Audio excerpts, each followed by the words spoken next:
All right, so I've said this many times, but we are blessed on this channel to have some amazing people allow us to borrow some amazing IEMs so we can do reviews. And there's so many out there, and there's some that are just really easy to get, some that are very hard to get, and just being able to review them can be tough. But as I've said before, A Screaming is amazing, and he's allowed us to review this set, which is a very cool set. A set that I saw a little bit about on Headfile one day, but didn't really know that much about it. But it's from Rapsodio. It's a single DD set in this beautiful body, and I was very excited when I read it, but just kind of blew it up. Like, that's not what I'll be able to review, because it's almost impossible to get. But luckily, A Screaming has it, and I was able to borrow it from him. So today we are going to be reviewing the Rapsodio. See if I can get that. There we go. The Rapsodio Analog.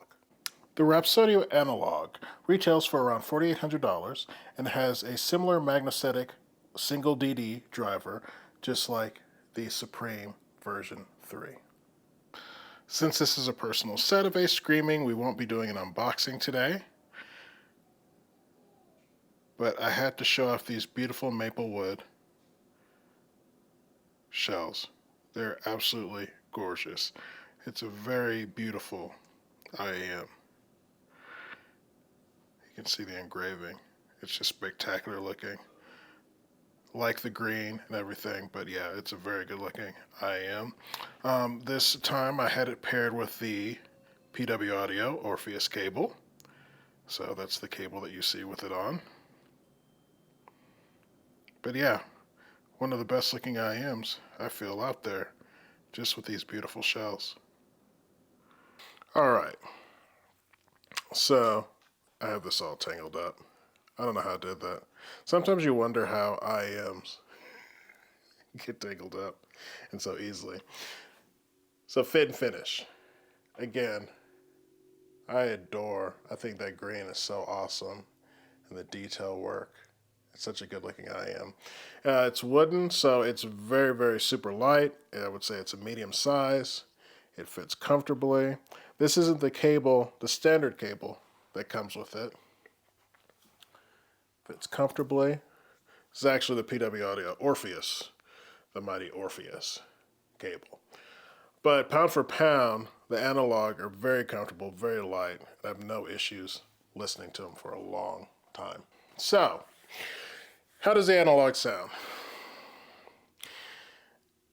I like warm IEMs, and I like warm bass IEMs. So this isn't a bass head level bass, but it's got some nice bass to it. It's got some nice thump, mid and sub bass. The mids are warm, but you've got some depth to it. You've got nice staging to it. And the treble is there. It's not in your face, laid back a little bit, but there's extension. Cymbals supposed to sound like cymbals and everything like that. But I liken it to the XE6 in a sense, which is another, the Fur Audio XE6, which is another warmer sounder, bassier sounding IEM, where it's, for me, a specialist in a sense. What do I mean by specialist? I have to be, for me, in a certain mood to listen to a warmer sounding IEM. I think you guys have noticed that kind of veer towards the more realistic sounding when instruments sound like they're supposed to. And with the warmer IEM, it kind of puts a veil on it where they don't sound as natural. But for certain musics and for certain mood, like late in the night when I'm tired, I kind of don't want like the realism. I kind of don't want the extra nuances. Sometimes I just kind of like want something that is comfortable for me. And this is where the sound signature comes in, because I liken it to listening to my old Walkman or listening to my parents' stereo when I was a child. So childhood memories. And what I realized too is when I put on something like You Belong to Me, either being Carly Simon or the Doobie Brothers version, and a warm IEM like this, anything that I listened to childhood is almost skewed in a warmer sense because that's how it sounded back then.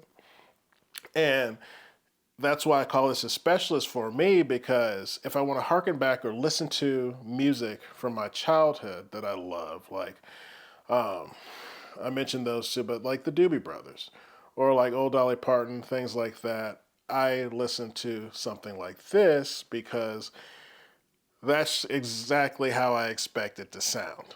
And that's where these things are brilliant. They're named analog, and it harkens back to that area where things sounded analog. And they do a brilliant job, especially when you can, like Trifecta is another one. It has that big, bold sound with the bass. And look, my thing, if you want to be technical, is these IMs are great, but they're not great for everything. But what they're great at, they do better than everything else. So the retro older music that is just kind of slow, not too fast. You don't want to overburden the DD, but just nice old retro music. I love listening to these on because it just again harkens back to a time that was an enjoyable time in life because it was when I was listening to music and then I wanted to hear more and I wanted to hear this and that. It's when you actually went to the record store to buy a release and there was like some physical effort that had to go into it instead of just clicking a button and going, oh, so-and-so has a new album, play. So, I don't know, nostalgia. The sound is more nostalgic for me, and I think these things do a brilliant job of that. I'm trying to think of some other music that was like old Bee Gees, stuff like that. It's just awesome. So, again, to wrap this up in a way, if you're looking for, and some people, honestly, I know some audiophiles that this is where they skew towards. This is how they want everything to sound like. And there's nothing wrong with that. So this is definitely one, if you're like looking at the XE6 or something like, even the Multiverse Mentor was a little bit warm for me when it comes to certain genres.